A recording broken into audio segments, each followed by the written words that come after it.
Welcome to the RBFS Fundamentals Training Series. There are two interior gateway protocols that are used in modern IP networks, OSPF and ISAS. While these protocols share similarities, there are some key differences that can make a huge impact on network design and performance. Today, we're going to focus on the ISAS routing protocol, which stands for Intermediate System to Intermediate System.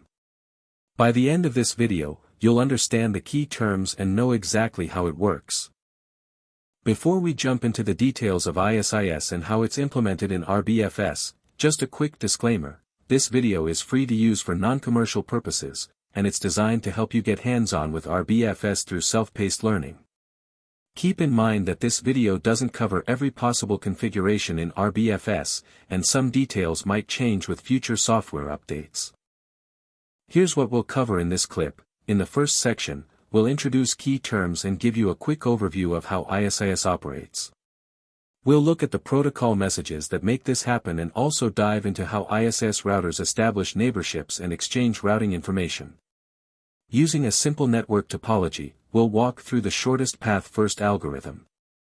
Next, I'll walk you through the process of configuring ISIS in the RBFS CLI step by step.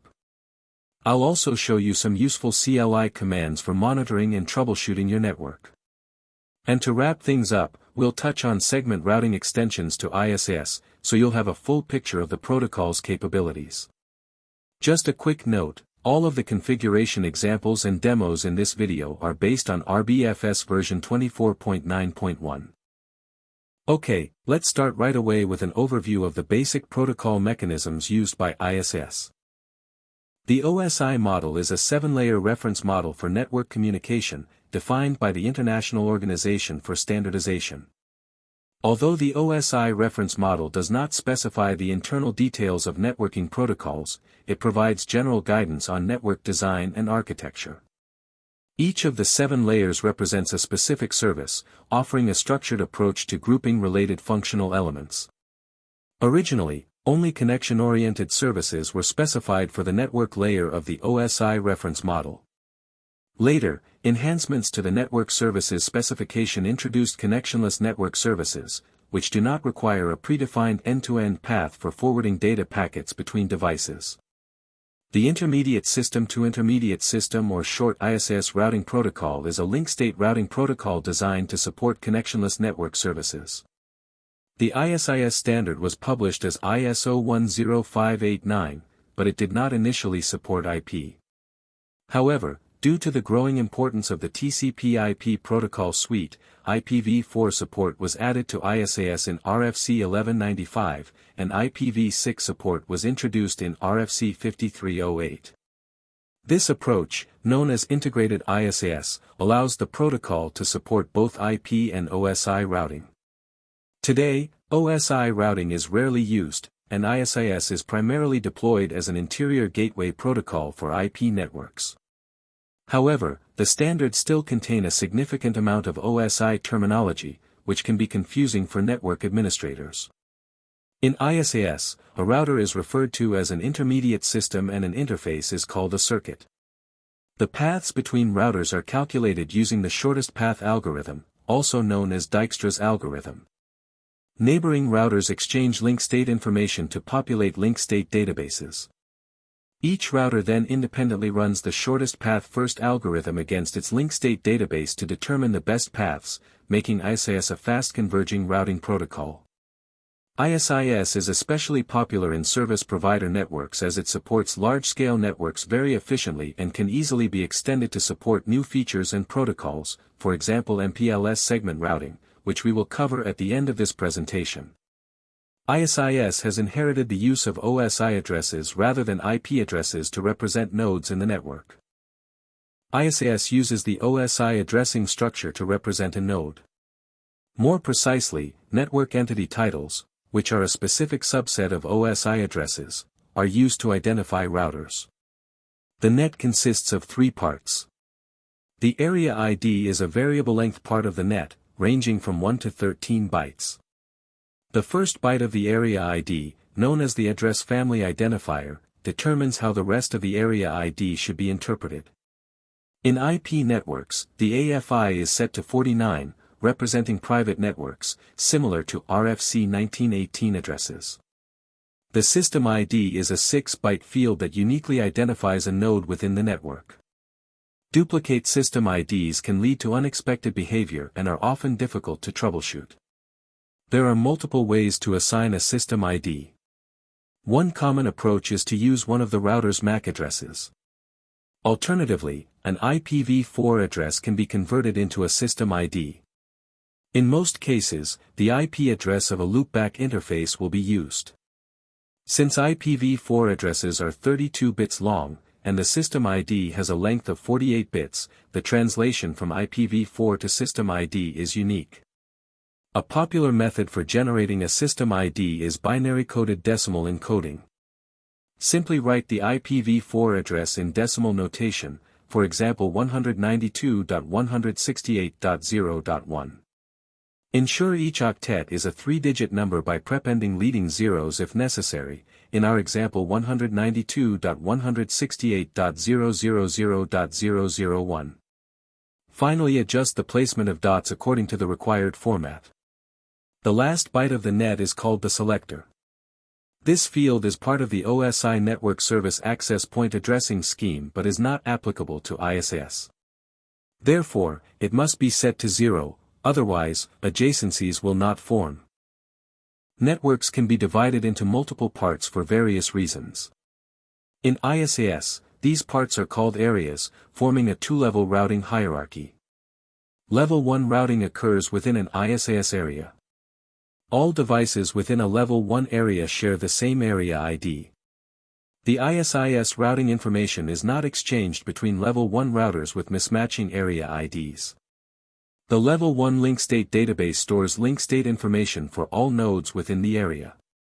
Routing decisions at this level are based on system IDs, and Level 1 routers do not have visibility beyond their own area.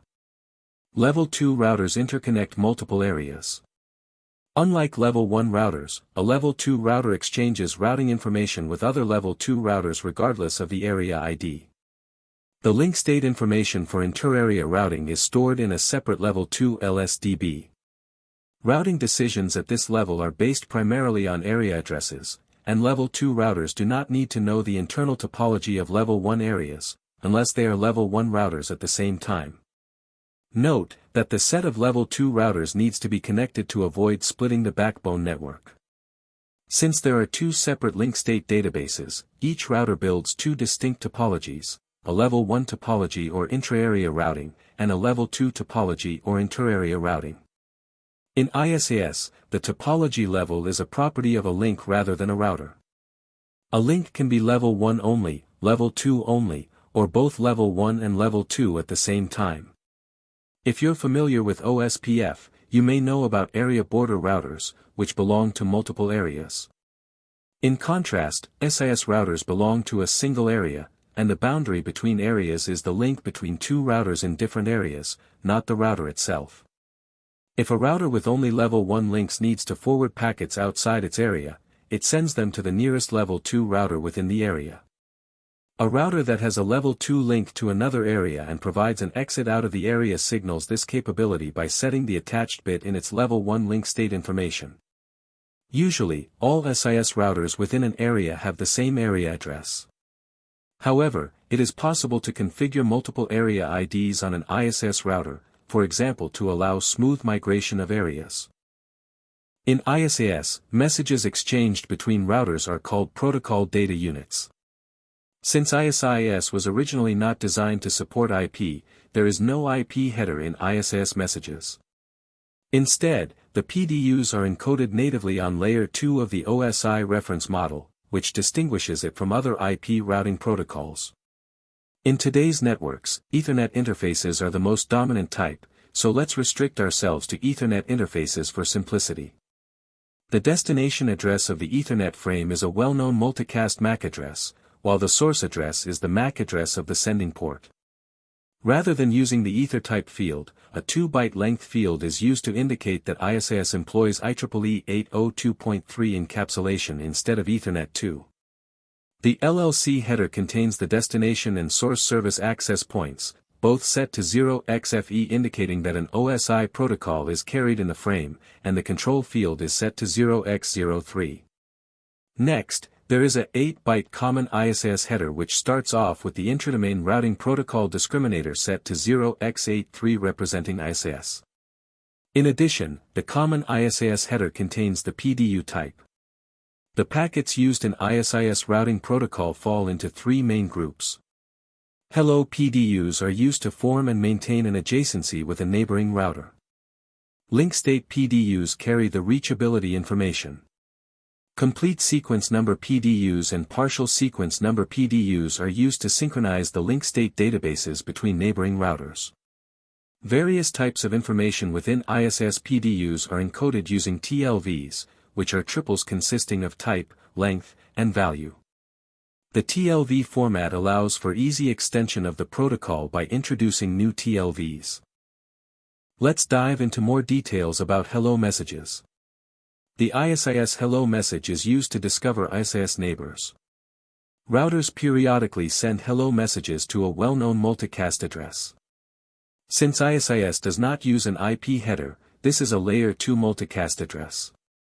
After an ISIS adjacency is established, hello messages are used as keepalives to maintain the adjacencies with these neighbors. ISIS supports only two circuit types, broadcast or LAN, and point-to-point. In a broadcast network, separate LAN hello packets are exchanged if there are level 1 and level 2 routers. In a point-to-point network, only point-to-point hellos are exchanged regardless of the level. This is for historical reasons, as point-to-point circuits were mainly used on low-bandwidth WAN links and control traffic was minimized. Instead, the header contains a circuit flag that defines the level. The hello messages include the system ID and the hold time in the message header. Other information are added using specific TLVs, such as area ID, authentication options, or a list of IPv4 and IPv6 addresses associated with the interface over which the hello is transmitted. For IP routing to work, the protocol's supported TLV must be present and set to either IPv4 or IPv6 or both. Although Ethernet is generally a broadcast medium, in core networks there is typically a direct connection between two routers. Therefore, even an Ethernet link can operate in either broadcast or point-to-point mode. Using point-to-point mode simplifies the protocol operation. In broadcast networks, SAS uses a virtual node called the Designated Intermediate System to model the network. The designated system is encoded in LAN hellos but not in point-to-point hellos, which is one example why point-to-point circuits are more efficient. Most routing protocols maintain a finite state machine to model neighbor states. ISIS has 4 states, down, new, init, and up. We already know that ISIS supports 2 circuit types, point-to-point and broadcast. Both circuit types use slightly different processes to establish an ISIS adjacency, which are known as the two-way and three-way handshakes. On the left side, we see 2 routers connected via a point-to-point circuit, which is the default circuit type in RBFS. In this case, the two-way handshake occurs to establish initial communication. This is the simplest form of adjacency establishment. At the beginning, the adjacency state on both routers is down. When R1 is connected to R2, R1 sends a hello packet on the circuit and the neighbor state transitions from down to new. The hello packet is a point-to-point hello and contains the system ID, authentication information, and the area address. Since there are no distinct level 1 and level 2 hellos, the point-to-point hello contains a flag to indicate whether it's level 1, level 2, or both. Once R2 receives the hello packet, it checks the parameters such as authentication and in case of level 1 whether the area ID is matching. Afterwards, R2 declares the adjacency with R1 as up. In reply, R2 sends a point-to-point hello with its own system ID to R1, which then also transitions to the up state. On the right side, 2 routers are connected via a broadcast circuit. Instead of 2 messages, a 3-way handshake is used. Again, R1 starts the process by sending a LAN hello. In our example, we use level 2 LAN hellos, but the process is the same for level 1. When R2 receives the hello message, it checks for authentication, it sets the adjacency state for R1 to init and responds with a hello PDU, which contains the IS neighbor TLV set to the system ID of R1. Once R1 receives a hello message that contains its own system ID in the IS neighbor TLV, it declares the adjacency with R2 as up. It sends back a hello PDU with IS neighbor TLV set to R2. After receiving this PDU, R2 also declares the adjacency to R1 as up. The three-way handshake is considered more reliable. It should be mentioned that an extension was defined in RFC 5303 that also allows three-way handshake for point-to-point circuits. A broadcast network can potentially have more than two routers connected to it. In order to reduce the number of adjacencies and also reduce the exchange of redundant information, a broadcast network is modeled by a pseudo-node that connects all attached routers. A designated intermediate system is a physical node on the network, that is elected among all routers and that acts for the pseudo-node. All non-designated intermediate systems only form an adjacency with the pseudo-node which is identified by a non-zero pseudo-node ID. The designated intermediate system is elected using the interface priority, where the highest value wins. In case all priorities are the same, the highest interface MAC address is used as a tiebreaker. The designated intermediate system election is preemptive. Thus, if a router with a higher interface priority comes online, it will take over the designated intermediate system role immediately. In contrast to OSPF, there is also no backup designated intermediate system. Also note, that a priority of 0 does not prevent a router from becoming designated intermediate system. The basic idea of link state routing protocols is that all routers have the same information about the network, at least on a per-area basis. These information are called link states and are stored in the link state database. Each router maintains its own LSDB, which is built from the link state PDUs it receives from other routers. ISS maintains a separate link state database for level 1 and level 2. If link information changes, routers immediately send update messages to other routers to inform about this event. Distribution of this information is done via a process called flooding. Upon receipt of a new update, a router forwards this information to all of its neighbors without modification. In addition, SAS makes sure that routers have the same information and no update got lost using a mechanism called synchronization. The link state database is used as the input for the shortest path algorithm which we will cover in the next section. Link state information are carried in link state PDUs, which are abbreviated as LSP. Don't get confused with MPLS LSPs, which stand for label switching path. ISIS has different PDU types for level 1 and level 2 LSPs. An LSP contains all information about one router. A level 1 router is represented by a level 1 LSP which describes the router itself, its interfaces, and its links with other routers and networks. The level 1 LSP is originated by the router itself. It is never propagated outside of the originating area. Thus level 1 routers only know the topology of their own area. A level 2 router is described by a level 2 LSP which includes information in the same way as a level 1 LSP. A L1 L2 router advertises both level 1 and level 2 LSPs. L1 L2 routers inject IP subnets from a level 1 area into level 2 LSPs to ensure connectivity throughout the backbone. A LSP ID is used to identify the link state information of an ISS router. The LSP ID contains the system ID of the router, as well as the pseudo-node ID and a fragment ID. Strictly speaking, there is a difference between the selector bytes, which is primarily used to identify services endpoints on the router as part of the net address, and the pseudo-node ID, which is used to represent a virtual node in the LSP. However, a pseudo-node ID of 0 represents the node itself, while a non-zero value represents broadcast circuits. If a router needs to advertise more link state information than fit into a single LSP, the LSP is split into multiple fragments which are represented by the fragment ID. Whenever link state information changes, only those fragments need to be reissued which are affected. Besides the LSP ID, the LSP header also carries a 32-bit sequence number, which is increased each time the LSP is updated, to keep track of the latest version. In addition, a remaining lifetime is associated with the LSP that helps control the validity of LSP information. After the end of the lifetime is reached, the LSP is no longer valid and removed from the database. In case the LSP information is still up to date, removal is avoided by refreshing the LSP before its lifetime expires. Reachability information such as IP interface addresses or IP prefixes are encoded in TLV tuples. Sequence number PDUs are part of the mechanism that ensures the consistency and reliability of routing information exchanged between two ISS routers. There are two types of sequence number PDUs. Complete sequence number PDUs describe the entire link state database of a router. They contain a list of all link state PDUs that the local router is aware of. Each entry is identified by its corresponding LSP ID and is accompanied by the current sequence number to indicate the latest version of a particular LSP.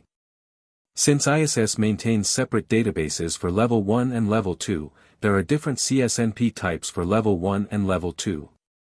Partial sequence number PDUs contain only a subset of LSPs. PSNPs are used for two main purposes: to acknowledge the receipt of an LSP or to request missing or updated LSP information from the neighboring router. In general, sequence number PDUs control the exchange of LSPs, preventing unnecessary retransmissions of information. Flooding is the process of distributing link state PDUs across the network. When a router generates an LSP or receives an updated LSP from a neighbor, it forwards this information unmodified to all its neighbors except the one it was received from. Flooding occurs whenever there is a change in the network topology, for example, when a link goes up or down. This ensures that all routers have the same information in their link state databases. Level 1 LSP flooding is limited to the local area, while Level 2 LSP flooding occurs throughout the whole backbone. When R1 sends a LSP to R2, R2 will respond to R1 by sending a partial sequence number PDU that contains the LSP ID just received in order to acknowledge it. Synchronization refers to the process of ensuring that all routers in a particular network have the same link state database. In theory, this should be guaranteed by flooding, but it might happen that, over time, information gets lost. In addition to exchanging hello messages, R1 sends a complete sequence number PDU to provide a summary of all entries in its link state database. If R2 by inspecting the CSNP detects that it misses some entries, it will respond with a PSNP to request retransmission of this information. R1 will then send the specific LSP to R2. Synchronization is an important part to keep link state databases consistent among all routers. Keep in mind that on a broadcast circuit, the LSPs in case of flooding and the CSNP in case of synchronization are sent only by the designated intermediate system. TLVs are the building blocks of ISS PDUs, and provide ISS the flexibility to be easily extended to support new protocols and functionalities. One key example of this is the ability to propagate IPv4 and IPv6 information, which was not part of the original design but was included later by defining new TLVs to carry the additional information. Some TLVs are common to multiple PDUs, while others are PDU-specific. This slide provides an overview of the most common TLVs. For a full list of supported TLVs, please have a look at the Internet Assigned Numbers Authority homepage. However, I want to draw your attention to the TLVs 2 and 22, IS reachability and extended IS reachability. The original TLV2 limits the interface cost to 6-bit, allowing only values between 0 and 63, and the maximum total path cost was 1023. In large-scale networks, such a small range of values does not provide a lot of flexibility. With TLV22, enhancements were introduced to allow additional information about a link, including a new 24-bit metric field known as wide metric. A very similar difference also exists between TLV128 and TLV135. The shortest path first algorithm is a well-known method in graph theory for finding the path between two nodes with the lowest cost. In this section, I will give you a brief overview of how the algorithm works, without delving into theoretical discussions on its correctness and completeness. Each ISIS router uses the shortest path first algorithm, also known as Dijkstra's algorithm, to calculate the best path to each destination based on its link state database. The algorithm works as follows. Step 1. During initialization, the tentative list and the path list are emptied. The tentative list contains triples consisting of a neighbor, the cost to that neighbor, and the total cost to the destination. The path list contains triples consisting of the destination, the next hop, and the total path cost. Step 2. The local router performing the SPF calculation adds itself to the path list with a cost of 0. Step 3. The LSDB entries of the router that was most recently added to the path list are inspected. If the corresponding destination is not yet in the tentative list, it is added. If it is already in the tentative list, it is only updated if the new cost is lower or equal than the existing one. In case the cost is equal, only the set of neighbors is updated.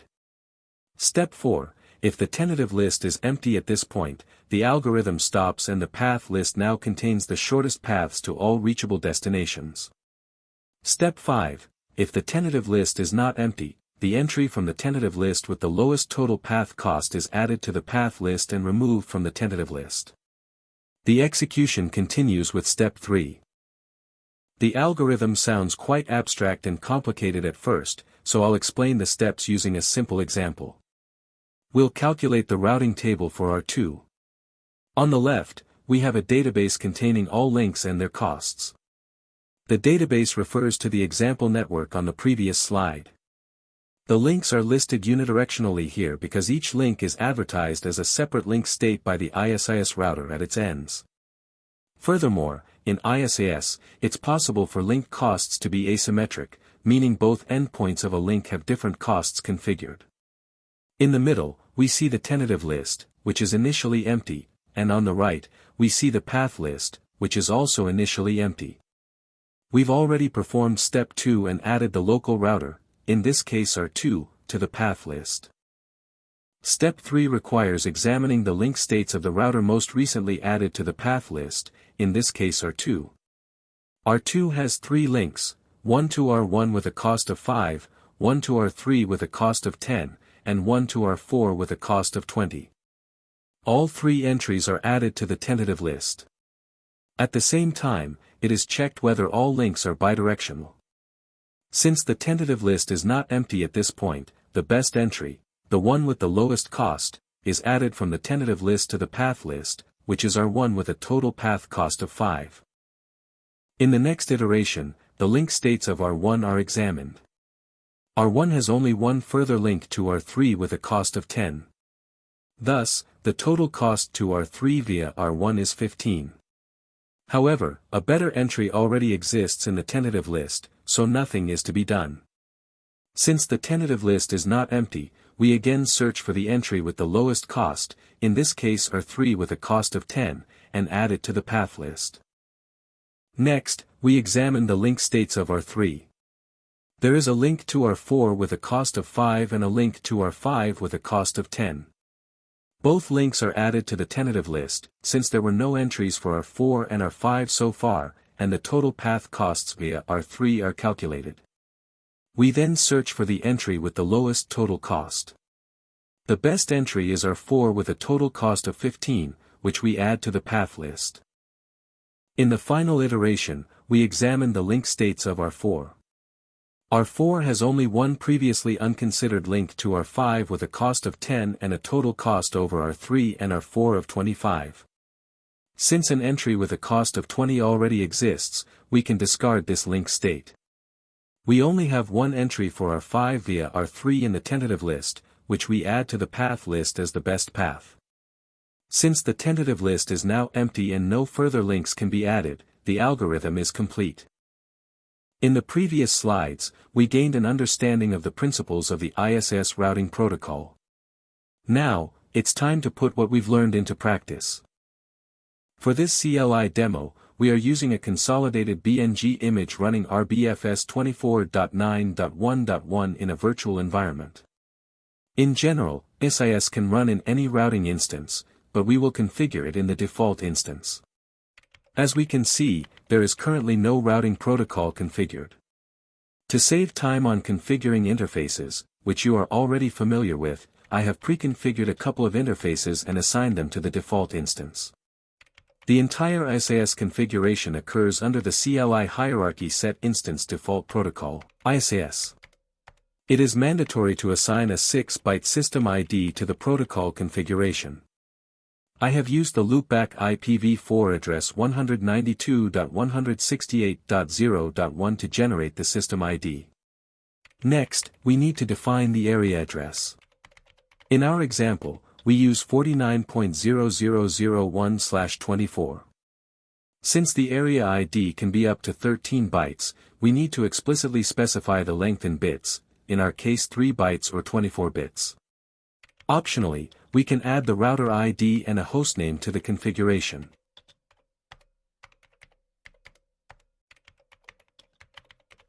Next, we add the 4 pre-configured interfaces to the ISAS configuration and commit the changes.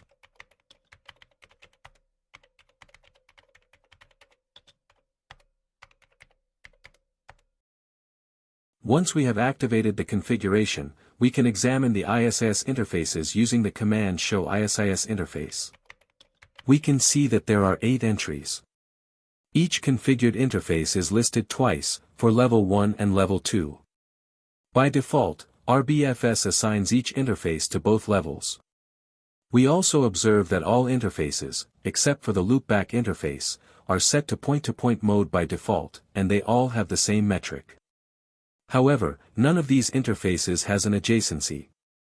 To confirm this, we use the show ISAS neighbor command, and we find that, indeed, there is no neighbor. To troubleshoot this issue, we inspect the packets coming into the system. Let's begin with interface hostif 0/0/11.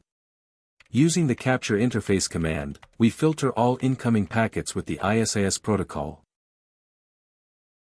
We can see that R1 has received only a level 1 LAN hello packet. In our configuration, the circuit type is point-to-point. So, there is a circuit type mismatch. We can fix this issue easily by setting the interface type of hostif 0/0/11 to broadcast. Since we only received a level 1 hello, it seems that this neighbor is only configured for level 1, so let's disable level 2 on this interface.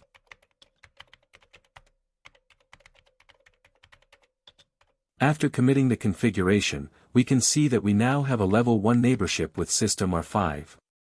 The hostname was dynamically learned via ISAS. Now that we've successfully established our first neighbor, we'll move on to the next interface. Again, we'll examine the packets we're receiving on this interface.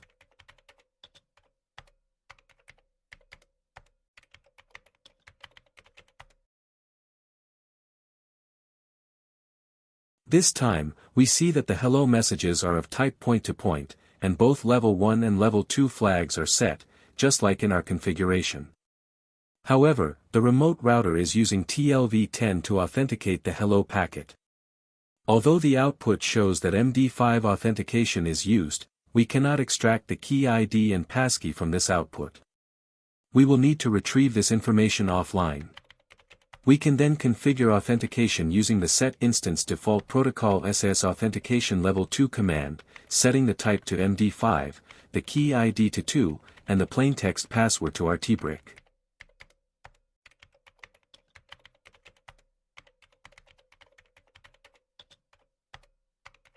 After committing the configuration, we can confirm that we now have 3 active adjacencies. It seems that the authentication mismatch was the issue that caused both R2 and R3 to remain down. We've already reviewed the output of the show ISAS interface command. Now that all the adjacencies have been established, let's revisit this command. There is no level 1 neighbor on interface hostif 0/0/1. While it's not absolutely necessary, we also want to disable level 1 on this interface in our local configuration for consistency reasons. We can also see that all interfaces have the same metric. RBFS doesn't provide an option to define a reference bandwidth, so all interface metrics must be set individually. Additionally, the metrics for level 1 and level 2 are set separately. We set the metric on the level 2 interface to 100, the metric for the level 1 interfaces to 10, and the metric for the loopback interface to 1. The command to do this is set instance default protocol SAS interface hostif 0/0/1 level 2 metric 100.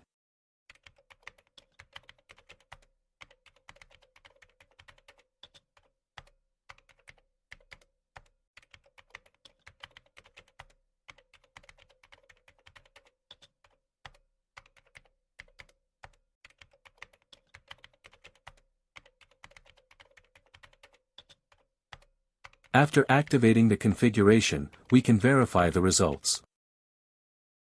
The Show ISAS interface command provides more details if you specify the corresponding interface, such as hostif 0/0/11. In this output, we see that R5 is the designated intermediate system for this broadcast segment. Both routers use the default priority of 64, and R5 wins based on its MAC address. We can set the priority to the maximum value of 127, forcing R1 to become the designated intermediate system. The corresponding command is, set instance default protocol SAS interface hostif 0/0/11 level 1 priority 127. After activating the configuration, we can see that R1 has become the designated intermediate system. Before we demonstrate some commands for monitoring and troubleshooting ISAS, I'd like to take the opportunity to summarize the configuration steps covered in a few slides. These slides can serve as a reference, and you should pause the video if you need more time to review them.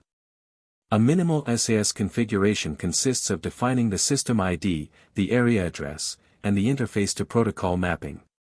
ISIS can be configured in any instance, although we use the instance default here. You can also view the resulting configuration in JSON format. At this point, I'd like to highlight some default values. In RBFS, all SAS interfaces have a metric of 1 million, and have level 1 as well as level 2 enabled by default. Additionally, both IPv4 and IPv6 are enabled by default. We've already demonstrated the authentication configuration using a simple example. RBFS supports authentication for both level 1 and level 2, and it supports 2 keys, allowing for hitless key rollover. Note that you can enable and disable hello authentication and sequence number PDU authentication on a per interface and per level basis. These options are used for interoperability as there might be implementations that do not support both. We have seen various interface-specific configuration options in the demo already, such as enabling and disabling ISAS levels, changing the metric per level, or configuring the connection type. We have not touched timers, but RBFS allows to adjust hello and LSP timers as well. We successfully established 3 SAS neighbors and have already observed some basic show commands. In this section, we will introduce additional CLI commands that can assist in monitoring and troubleshooting an RBFS system. We've already discussed link states several times and how they are stored in the link state database. Of course, you can also view the link state database in RBFS using the show ISAS database command. We observe that there are 2 separate databases for level 1 and level 2. Each database contains several entries identified by their LSP ID. In addition to the system ID, the pseudonode ID is part of this LSP ID. For R1, there is an entry with a pseudonode ID of 0 for the router itself and 1 with a pseudonode ID of 2 for the broadcast segment to R5. Since R5 was previously the designated intermediate system, we also see a pseudonode entry for R5, though with a lifetime of 0, indicating that it is no longer valid. The last column displays the so-called attached bit, which is set by all level 1 routers that are also in level 2 and thus provide an exit from the area. In ISAS, no default routes are injected into an area. Instead, level 1 routers find the exit via the next level 2 router. If we want more information about the database, RBFS CLI provides additional options. We can also restrict the output to an instance or ISAS level, or look at a specific LSP ID or router. Let's take a closer look at R1's level 1 LSP. Here we see a representation of the LSP as it is sent by R1 to its neighbors. First, there's the LSP ID, followed by the general LSP header with the sequence number and lifetime, as well as the attached bit set. Next is the system ID. All further information is provided in the form of TLVs, such as the hostname, which makes working easier because you don't always have to translate the system ID into a meaningful name. RBFS supports IPv4 and IPv6 as networking protocols by default. We see the area address as TLV1, along with the two directly neighboring routers of R1 in this area, R3 and the broadcast segment, for which R1 itself is the designated intermediate system. Note that TLV22 with wide metric support is used here, although the value of 10 would also have been appropriate in TLV2. Finally, we see the IPv4 prefixes that R1 distributes. Now that we've taken a closer look at the link state database, let's explore a few more useful show commands. We've already seen that ISIS distributes the router's hostname using TLV137. We can easily display the learned mappings from the system ID to the hostname by using the show ISIS hostname command. We've also covered the show ISIS neighbor command, which offers the option to restrict the output to specific interfaces or system IDs. It also allows us to view details about the neighbor, such as the associated interface IP addresses, timers, and some error statistics. The results of the shortest path first calculation can also be viewed. The show ISIS SPF result command is used for this purpose. Here, we see that the information provided is IP independent since the SPF calculation is based solely on the system IDs. Finally, we can view the ISIS routing table, which, in addition to the path costs, also contains information such as the next hop and outgoing interface. For large routing tables, the output can be restricted to routing instances, address families, and prefixes. The contents of the ISIS routing table are transferred from the RIBD to the routing table unless another protocol with higher preference takes precedence. For better clarity, I have briefly summarized the CLI commands shown in the slides, along with sample outputs. The show ISIS overview command displays basic SIS parameters, independent of individual neighbors. The show ISIS interface command provides an overview of all interfaces integrated into ISIS routing, along with details about individual interfaces and their statistics. A list of adjacencies including the current state can be retrieved using the show ISIS neighbor command. You can also specify the system ID of a neighbor or the interface to which it is connected for more detailed information. We have already examined the show ISIS database command in detail, including the option to inspect the contents of the LSPs. Finally, the show ISIS SPF result and show ISIS route commands provide the results of the route calculation process. ISIS distributes all IPv4 and IPv6 prefixes of its active interfaces to its neighbors. We haven't yet discussed how external routes are distributed via ISIS. This process, called redistribution, is the same as with other routing protocols. To illustrate this, we'll first create a static IPv4 route that points to the null interface as the next hop, ensuring it remains active. We'll configure the appropriate next hop profile first and then the prefix 172.16.101.0/24.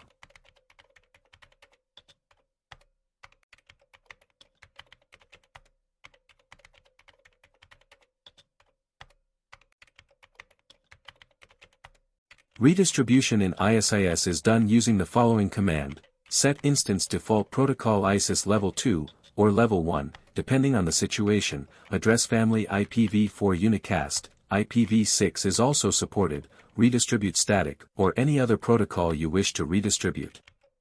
Optionally, you can specify a metric and a policy to control which routes are redistributed. After activating the configuration, if we check the level 2 database entry for R1, we will see the additional prefix with a metric of 0 in the LSP, marked as an external prefix. Looking at the level 1 LSP of R1, we observe that this prefix is missing. This is because ISIS does not leak prefixes from level 2 to level 1. As mentioned earlier, RBFS supports both IPv4 and IPv6 by default. However, up until now, we've only seen IPv4 prefixes. If we check the configured interfaces on R1, we'll notice that only IPv4 addresses are displayed, even though IPv6 addresses are also configured. We can verify that the address family IPv6 unicast is not enabled in the instance, but this can be easily fixed.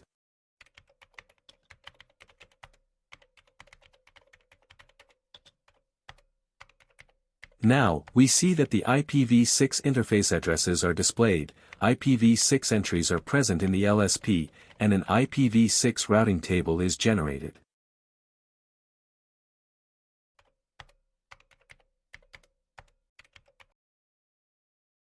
We've already seen that ISIS doesn't leak information from level 2 to level 1 in order to prevent individual areas from receiving too much information.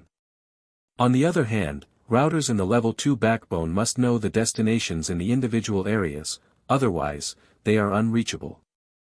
Let's briefly examine the route 192.168.0.5/32. This prefix is learned in level 1 LSP from R5. R1, as a router participating in level 1 and level 2, then adopts this entry into its own level 2 LSP. This behavior can be disabled if desired. RBFS offers several options for modifying the behavior of the local router using the set instance default protocol SIS command. Here are some examples. With IPv6 disable, you can turn off IPv6 support. There is no equivalent command for IPv4, so you can either use IPv4 only or IPv4 and IPv6 in a dual stack configuration, but not IPv6 only. The Ignore Attached Bit option allows you to ignore the attached bit on incoming level 1 LSPs, which prevents the generation of a default route. The Overload option sets the overload bit in the LSP header, indicating that this router does not want to be a transit router. This is useful during maintenance. With the level 1 to level 2 route leak option disabled, no routing information will be leaked from a level 1 area to a level 2 area. Now, let's turn route leak off and see the result. After committing, we can see that R5's IP address has vanished from R1's level 2 LSP.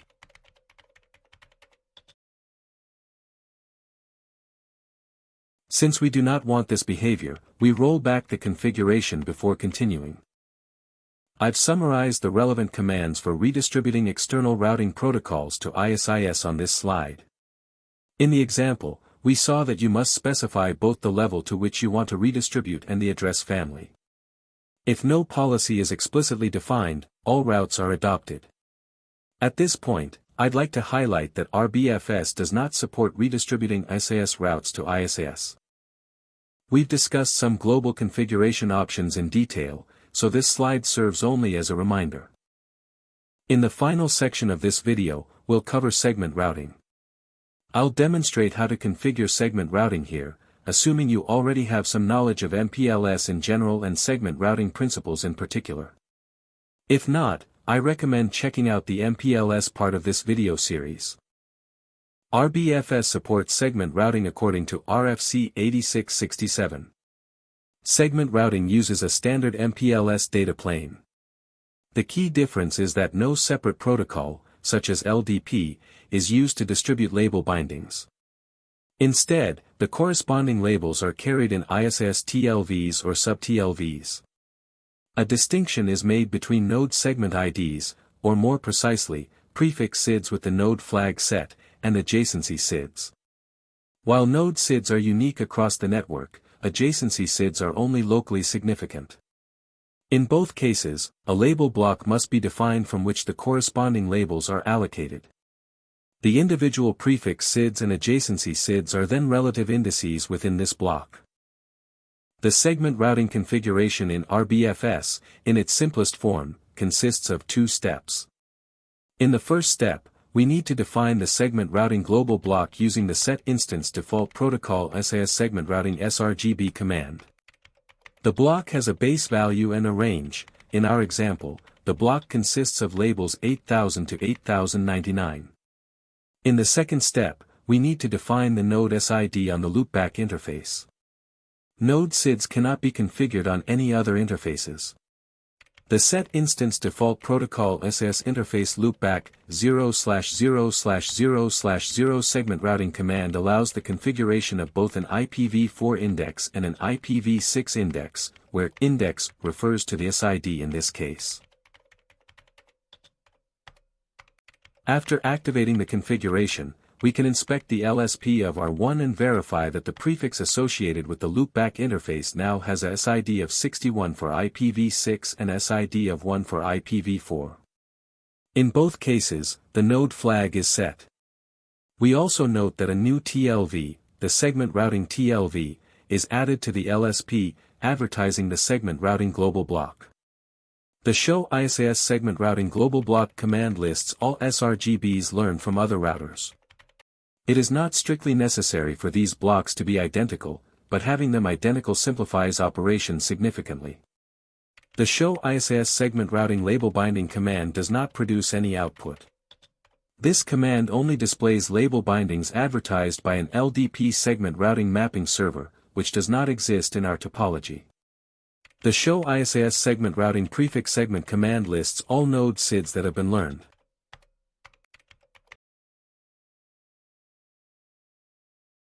Finally, we can use the show route IPv4 labeled unicast command to view the label switched paths installed in the routing table from an ingress LR perspective, and the show route MPLS unicast command to see all label switched paths that transit this node.